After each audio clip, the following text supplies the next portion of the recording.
Chers amis, Erev Tov ou Beshem Hashem, Naaseh Venatzliach, nous sommes ce soir, Baruch Hashem, le lundi 9 du mois de septembre et le Zayin, puisqu'on est déjà le soir du mois de Elul, l'étude sur le Zera Shimshon, Zecher Tzadik Vekadosh Ivracha, car ce soir c'est Saïloula, shiur acheté pour la réussite, la santé, la joie, sur tous les chemins de la famille Cohen. On pensera en même temps à tous les Cohen, mais Dieu sait de qui il s'agit, puisque c'est eux qui ont acheté ce shiur pour nous donner le mérite, pour l'Aïloula de ce géant de la Torah, le Zera Shimshon, de faire un cours. Et vous savez que le plus beau cadeau qu'on puisse offrir à un tzaddik, hormis le fait de lui faire une Iloula, c'est de citer ses enseignements. Et le Zera Shimshon est un tzaddik hors pair, pour plusieurs raisons, hormis le fait qu'il écrit des livres et des chidushim hors du commun. Baruch Hashem, Ishtabar Vital Shmolad, Shadakadosh Baruch Hu, qui nous a donné le mérite d'avoir le Zera Shimshon. Il a écrit des commentaires sur la Torah, sur Pirkei Avot et d'autres livres. Et voilà, donc c'est son livre, le Zera Shimshon. Moi je l'ai en hébreu parce que j'évite de lire le français depuis très longtemps. Mais c'est un chef-d'œuvre. C'est 2 tomes. Dans l'occurrence, je sais qu'il aurait été traduit aussi en français. Et ce soir, c'est l'Aïloula d'un géant Torah d'Italie, des derniers siècles, qui malheureusement n'a pas eu d'enfant, mais qui a écrit des livres en guise d'enfant. Zera Shimshon, la semence de Shimshon. Hashem Atzadik Shimshon Chaim Nachman Michael Nachman Izecher Tzadik Vekadosh Ivracha Zchuto Yagen El Kol Am Yisrael, et qu'il prie pour chacun de vous et surtout pour cette famille Cohen à qui on souhaite vraiment tous les bonheurs du monde. Alors le Zera Shimshon, il a une grande particularité, c'est qu'avant de mourir, il a laissé un enseignement à divulguer. Il est dit: tout celui qui achètera mes livres et qui étudiera ma Torah, quand il aura fini, qu'il me fasse une demande dans le ciel, que j'intercède devant le trône divin, car il n'y a que Dieu qui donne le OK, et ce qu'il aura demandé, je m'efforcerai de tout faire pour qu'il l'ait, dans les meilleures conditions qu'il soit. Je vous affirme et je vous confirme que beaucoup de gens témoignent, après avoir fait certaines études sur le Zera Shimshon, celui qui n'avait pas de parnassa, il a eu une parnassa, celui qui voulait se marier, il a trouvé un conjoint, celui qui voulait un enfant, il a eu un enfant, celui qui a voulu faire l'alia, il a fait sa alia. Le Zera Shimshon, c'est peut-être pas la solution à tous les problèmes, mais il nous aide grandement à les résoudre. Chen Bezrat Hashem, que le mérite de ce grand tzaddik ce soir, Yagen Alenu, Yagen Alechem, Mishpacha Yikaram, Mishpachat Cohen, qui ont acheté ce shiur l'Irvodo Bezrat Hashem. Et puis, comme vous le savez, Siftotav Dovevot Bakever, le fait de parler du tzaddik, de son étude, c'est vraiment le plus beau cadeau qu'on puisse lui amener. Pourquoi ? Parce que je pense que l'acte le plus extraordinaire, malheureusement, et qui est certainement le moins compris, c'est qu'on cherche tous, qu'est-ce que je peux faire de génial dans la vie, qu'est-ce que je peux faire de marquant dans la vie, qu'est-ce que je peux faire d'extraordinaire dans la vie. Il n'y a pas mieux que de faire grandir le nom de Dieu. Tout ce que Dieu a créé dans ce monde, c'est pour faire grandir son nom à lui, pas le nôtre. Et quand on parle des commentaires d'un tzaddik, où il parle de la magnificence de Dieu, de l'œuvre de Dieu, alors le Créateur du monde le récompense. Ça fait du bien. Ça fait du bien à un tzaddik quand on parle de ses livres sur terre. Ça lui fait du bien dans le ciel. Je me souviens c'était qui ? Le Rav Mimoun de Marseille. Alav Shalom, quand il est décédé, mon fils a reçu un livre qu'il aurait écrit, le Rav Mimoun, d'ailleurs je crois que j'en ai ici aussi, et cette même nuit où mon fils a étudié son livre, il m'a raconté que le Rav Mimoun est venu le voir dans les rêves alors qu'ils ne se sont jamais rencontrés, il ne le connaît pas, lui, mon fils il est ici, lui il est à Marseille, et il lui a dit dans les rêves: je te remercie, tu ne peux pas savoir comment ça m'a fait du bien que tu aies étudié mon livre cette nuit. C'est pas que le Rav Mimoun, c'est pas que le Rav Zera Shimshon, tous les tzadikim. Même si vous laissez par exemple un écrit de Torah, un Dvar Torah que vous avez dit, et que 10 ans après votre mort, quelqu'un va citer ce Dvar Torah et rappeler votre nom, vous ne pouvez pas imaginer la joie dans le ciel que vous allez ressentir. Et voilà pourquoi le shiur est demandé ce soir pour l'Aïloula de ce tzaddik qui est Sod Olam, le Zera Shimshon.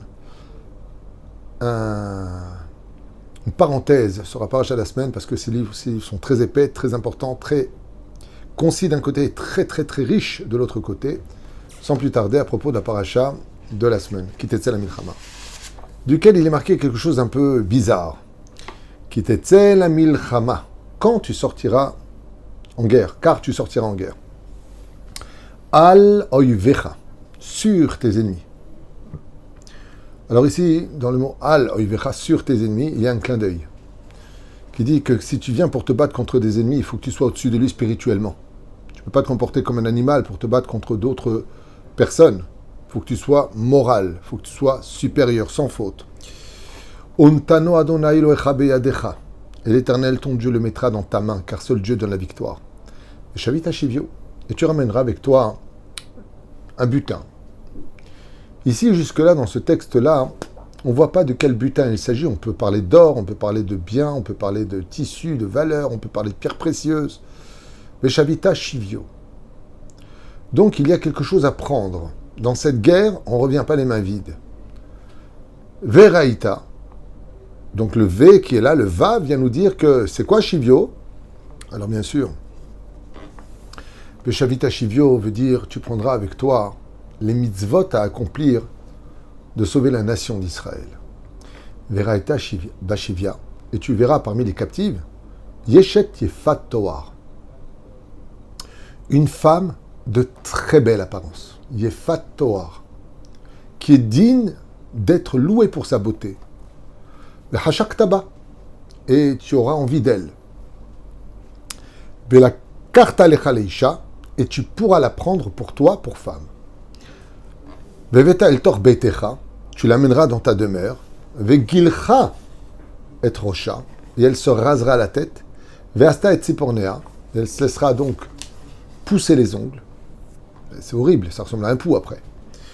Effectivement, au sage de nous dire la chose suivante. Derech Hagav, à ce propos, on apprend beaucoup de lois sur le mariage. Pas de lois, de philosophie sur la vie d'un couple réussi dans sa vie, qui dit comme ça, Veraïta Bashiva Yefat, Yeshet Yefat Toar, Hachak Taba, parce que la beauté aveugle l'homme sur le principe fondamental de la réussite d'un couple. Quand tu vois pour un homme une femme qui est très belle, sa beauté peut carrément te faire oublier les principes fondamentaux sur lesquels le couple va tenir. Le couple ne tient pas sur la beauté d'une femme. À quoi ça ressemble, la beauté? Bien, c'est comme pour aller pêcher du poisson. Il faut bien un appât. On se fait joli. Pour pêcher quelqu'un, ça veut dire qu'on a besoin d'attirer le regard, entre guillemets. Les ennemis d'Israël, quand il y avait des guerres, qu'est-ce que faisaient les femmes? Elles sortaient de très belles robes.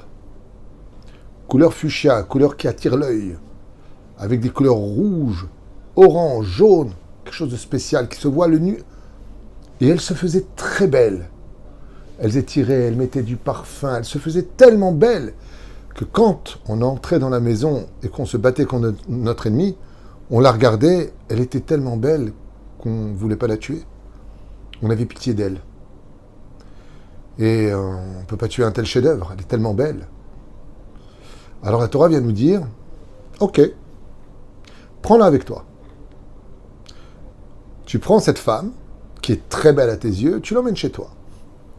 Et maintenant, ce que tu vas faire, tu vas dévoiler sa vraie nature en retirant les apparences. Écoutez bien tout ça, on va arriver aux Zerachim Shon après, c'est magnifique. En laissant cette belle femme d'apparence, très belle au point que tu ne peux pas vivre sans la regarder, retrouverait sa vraie nature, sans s'arranger maintenant, sans maquillage, sans cette belle coiffure qui cache tous ses défauts, pour que tu te concentres mieux sur les vertus de son cœur et si elle a des qualités ou pas. Combien de fois on a vu des gens se marier uniquement parce qu'elle était trop belle, mais est-ce qu'elle était supportable? Vient la Torah et nous dit, car le mariage doit certes être basé sur une attirance physique quelque part, il faut au moins qu'il y ait quelque chose, au moins qu'il ne soit pas au point de me dégoûter, mais quelque chose de... Oui, on n'a pas besoin du top, mais au moins quelque chose. Mais les vraies valeurs du mariage, dans leur continuité, dépendront essentiellement de la base de qui est le personnage avec qui je me marie. Quel cœur est là? Qui est cette femme? Quelle sincérité est en elle? Est-elle débauchée? Ne l'est-elle pas? Tant que tu auras la vitrine de la beauté, tu te laisseras aveugler. Parce que tu vas tomber amoureux de l'apparence, alors que la boutique est en ruine. Mais la reine, vient la Torah et nous dit quelque chose de bizarre. Pourquoi ne pas interdire tout simplement cette union? Alors certes, voici que tu la laisseras Yerach Yamim, plusieurs mois, elle va pleurer, tu lui coupes les cheveux, elle a les ongles longs, elle fait un peu pou, quoi. Et là, on te dit, comme il y a des vidéos comme ça qui sortent, à ce qui paraît sur les réseaux sociaux, très sympathiques, à ce qui paraît, maquillée, pas maquillée, maquillée, pas maquillée. Tu les reconnais même pas tellement, il y a une différence qui est flagrante. C'est pas possible, c'est pas la même femme. Et chacun de nous pouvons voir aussi dans notre propre famille. Des fois, tu vois déjà, tu vas des, quoi, c'est toi, je t'ai pas reconnu. Waouh, Makara, teint de fond de teint, je sais pas comment on dit, peu importe. Tout est arrangé, et t'enlèves tout ça, enlève le nez, enlève les dents, enlève les oreilles, il ne reste plus rien. C'est quoi? Mais la reine, c'est Pérouche à Davar.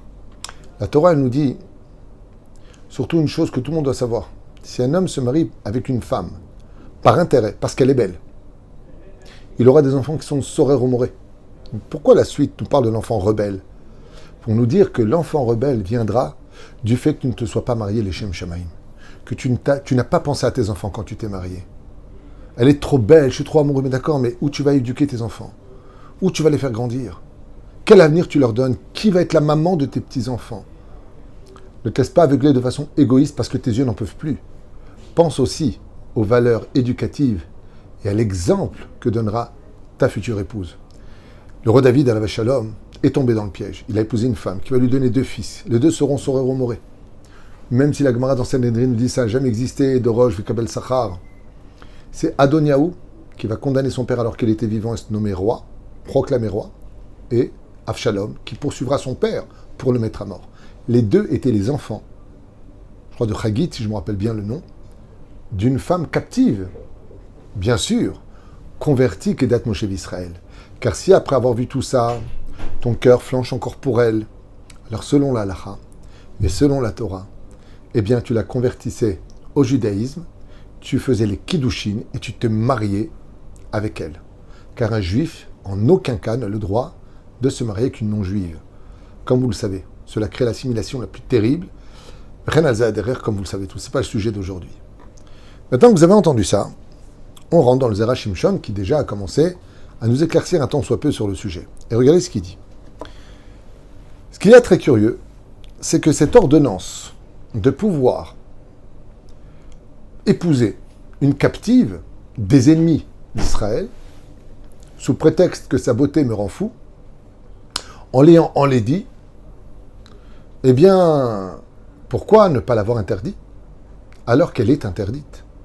Dans quel cas, dit le Zera Shimshon, Milchemet Chova, quand tu rentres dans une guerre obligatoire, comme par exemple pour Amalek, ou pour Yoshua bin Nun, Milchemet Chova, je suis obligé de faire cette guerre. Car il y a 2 styles de guerre, Milchemet Reshut, Milchemet Chova. Il y a la guerre de celle qui n'était pas obligée d'être faite, mais comme Moab qui nous a attaqués, donc on est obligé de partir en guerre. Puis à Milchemet Chova, il y a une ordonnance de vous irez conquérir telle chose, vous ferez telle et telle chose. Des ordonnances de la Torah. Comme Amalek, c'est une Milchemet Chova. Tout le monde est obligé de sortir en guerre. C'est une mitzvah pour nous tous. Milchemet Reshut, c'est tout simplement, on va entrer en guerre parce qu'il y a, par exemple, un contingent qui a dépassé une limite, donc on aurait pu faire Massa au Matan, on aurait pu s'arranger, ou on rentre en guerre. Peu importe le langage qui aura lieu de l'autre côté. Et là, Ezra Shimshon ramène un état de fait. Il dit, mais,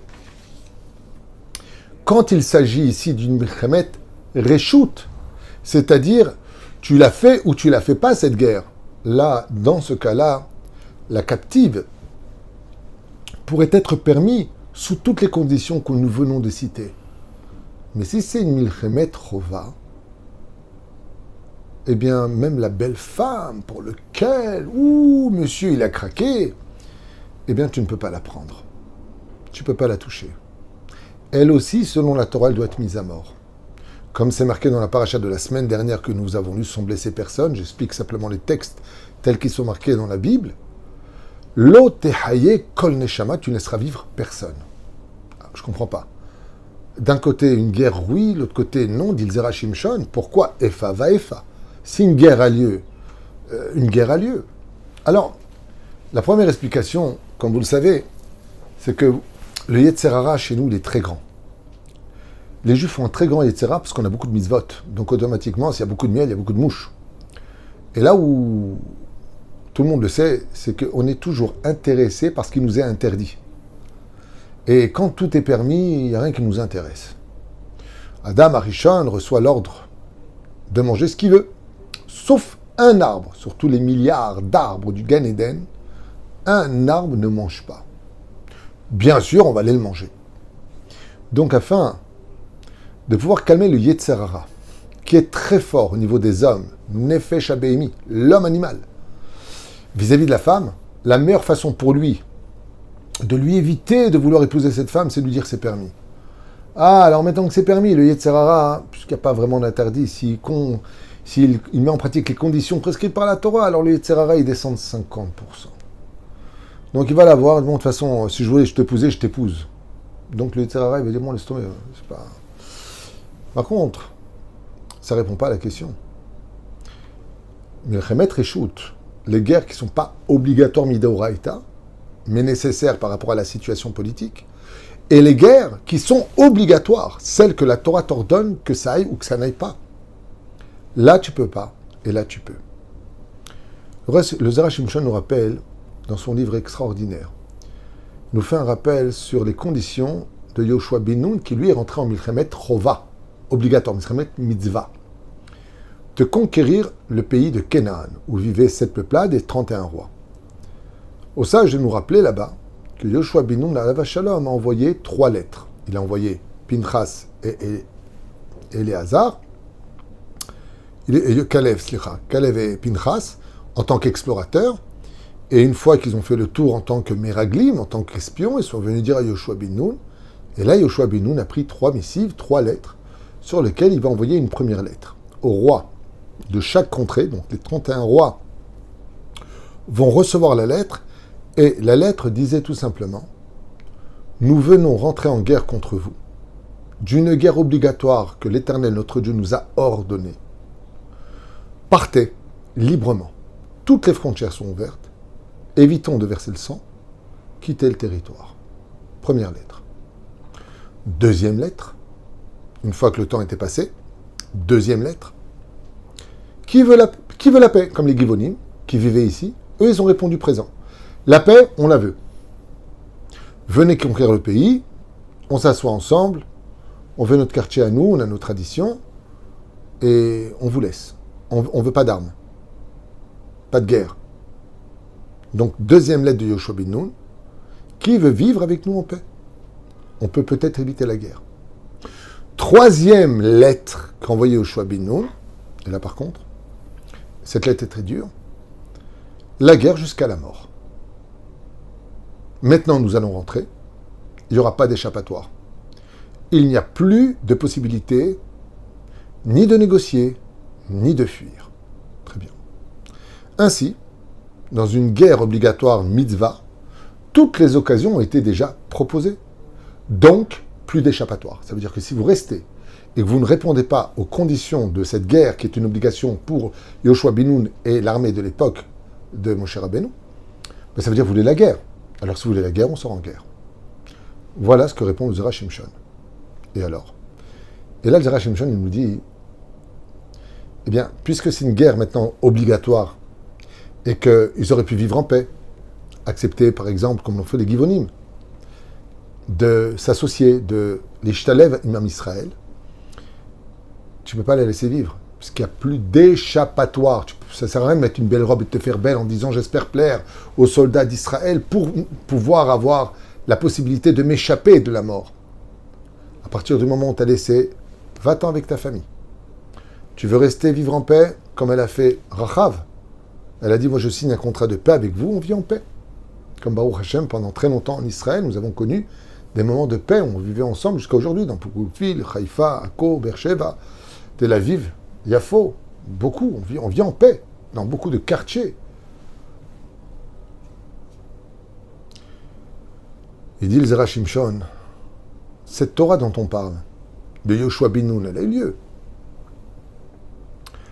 Mais nous, comment on peut le vivre aujourd'hui en 2024, alors que nous sommes aujourd'hui le 9 du mois de septembre 2024 de l'ère vulgaire? Il nous dit, tout ça, en réalité, c'est la concordance entre l'homme et son Yetzer Hara sur terre. Comme nous dit le Zohar Kadosh, Rabbi Yaakov Abu Hatzera, Zera Shimshon, et beaucoup d'autres. Ki tetzeh la milchama al oivecha. Il y a un ennemi, pas ki tetsu. Normalement, on aurait dû lire au pluriel. Quand vous sortirez, quand on fait la guerre, on n'est pas seul, on sort plusieurs. Non. Ki tetzeh ata, toi. Contre ton ennemi, qui est-ce? Ton Yetzer Hara. Lui aussi va te proposer deux guerres. Une guerre obligatoire, et là, pas de survivants, et une guerre qui s'appelle Milchemet Reshut. Une guerre qui aurait pu être évitée, qui est politique, qui est territoriale, qui est ceci, qui est cela. Omer Azera Shimshon, Zewa Yetzer Hara, dans une guerre qui est Reshut, dans une chose que j'aurais pu faire, mais je peux éviter de la faire. Est-ce que c'est vraiment un péché ou pas? Non. Ah oui, mais il y a quand même quelque chose de joli à faire. Par exemple, sortir du pays d'Israël, c'est interdit al pi halacha. Olim bagdusha velo yordim. Tu veux aller en vacances? On ne quitte pas Israël pour les vacances, ça, sur les fi halacha. Tu peux partir d'Israël pour trouver ta parnassa, pour trouver une nouvelle épouse, pour te marier ou pour aller étudier la Torah, mais à une condition, tu as une date de retour. Mais c'est maintenant tu veux sortir du pays d'Israël parce que tu veux aller en Grèce en vacances. Pourquoi tu sors? Il y a tout en Israël. On ne peut pas quitter le pays pour ça. Il dit oui, mais j'ai envie d'aller en Grèce parce que je veux louer Hachem pour la beauté de ce qu'il a créé. Ah, Yefatoi Fatma, tu vois la beauté. Alors si vraiment tu veux quitter le pays d'Israël, pour voir la beauté, bon, tu verras, tu feras vite un tour, mais tu ne te marieras pas avec. Et la reine, tout ce qui est Reshut, c'est-à-dire c'est permis al pi halacha, Moutar, mais si tu veux devenir Kadosh, Assour. La reine Zebeyadecha. Il y a des choses qu'on peut faire, il y a des choses qu'on aurait dû éviter de faire. C'est la guerre du Yetzer Hara qui va te dire, t'es pas obligé de reprendre encore un plat. Oui, mais c'est bon. Mais si tu manges parce que c'est bon, c'est pas les Shem Shamaim. La reine, tu dois rester jusqu'à un quart de ta faim à satisfait pour être en bonne santé, pour être bien, manger les Shem Shamaim. Mais il n'y a pas d'interdit de reprendre encore un plat. C'est une guerre de Rishut. C'est tu veux, tu arrêtes, tu veux pas, tu fais comme tu veux. Oui, mais c'est trop bon, c'est trop beau. C'est une allusion, nous dit le Zera Shimshon. La guerre contre le Yetzer Hara, sur ce que tu aurais pu éviter de faire, même si ce n'était pas interdit. Pour ta santé, pour ton âme, pour tes yeux, pour tout. Mais par contre, il y a une autre guerre. Là où il y a un sourd de la Torah, interdit de faire. Alors tu lui dis au Yetzer Hara, tu pars en paix, passe ton chemin, tu ne m'intéresses pas. Deuxième option, tu veux rester ici, tu te calmes, tu ne casses pas les pieds, tu vis en paix avec moi. Tu ne me fais pas la guerre. Troisième option, tu ne réponds pas ni à l'un ni à l'autre, je rentre en guerre contre ton propre Yetzer Hara. Ça s'appelle Milchemet Rova. Dès qu'il y a un interdit de la Torah, comme Yosef Hatzadik, qui avec la femme de Poutifera, va Yanos Minacheder, il s'est sauvé. Je me sauve. Il n'y a pas d'explication. Ouais, mais je suis un homme, tu comprends. En, tivrach, sauve-toi. Car Omer Azera Shimshon, Alav Shalom, Zchuto Yedgen, calme Israël. C'est ainsi donc. Cette guerre-là existe pendant cette période. Rosh Hashanah, Yom Kippourim et Hoshana Rabbah. Ce sont trois moments, c'est les trois lettres que Dieu nous envoie. Rosh Hashanah, vous voulez vivre en paix avec moi? Vous voulez, fuir les Averot? Ensuite, Yom Kippourim, où Dieu fait le shalom avec nous. Vous voulez vivre en paix? Hoshana Rabbah. Une fois que Hoshana Rabbah est passé, il n'y a plus de négociation. L'année, elle est lancée. On ne peut plus rien réparer. Nigmar. Même s'il y en a qui disent qu'on peut encore réparer jusqu'à Purim et d'autres explications jusqu'à Hanouka, peu importe. Chez Nehemar, Ani melech hafetz b'chaim, azal tefasfesu kol izdamnut, nos sages nous disent, de la même façon que la Torah nous explique de façon stratégique comment sortir en guerre contre nos ennemis, quelles sont les conditions dans lesquelles on peut prendre une femme captive. La femme, c'est l'allusion, le Yetzer Hara, parce que c'est le Yetzer Hara de l'homme qui intervient, le Nefesh Abéhémi, l'âme animale. Il te dit en réalité, cette guerre n'attend pas la paracha de Kitesel la Milchama. Elle n'a pas attendu Yoshua bin Nun, elle n'attendra pas la guerre de Gog ou Magog. Cette guerre, elle est constante. En réalité, c'est la guerre du juif tous les jours de sa vie. Avec deux façons de rentrer en guerre. Contre les interdits, pas de pitié. Il y a trois conditions. Ou tu fuis, tu passes ton chemin, ou tu viens en paix avec moi dans mon cœur, mais tu me laisses tranquille. Ou alors on rentre en guerre. et j'irai jusqu'à te tuer. On parle du Yetzer Hara, on parle du mauvais penchant de l'homme. Chidoush du Rav Shimshon Bezrat Hashem dit dans ces mots, Zchuto Egan Alechem Balenu, Mishpachat Kohen Toda Rabba d'abord acheté ce shiur, et que Bezrat Hashem, son mérite, nous apporte la Géoula, sauve tous nos otages, Israël Chai Vekayam. Kotuv Veleitraot Erev Tov.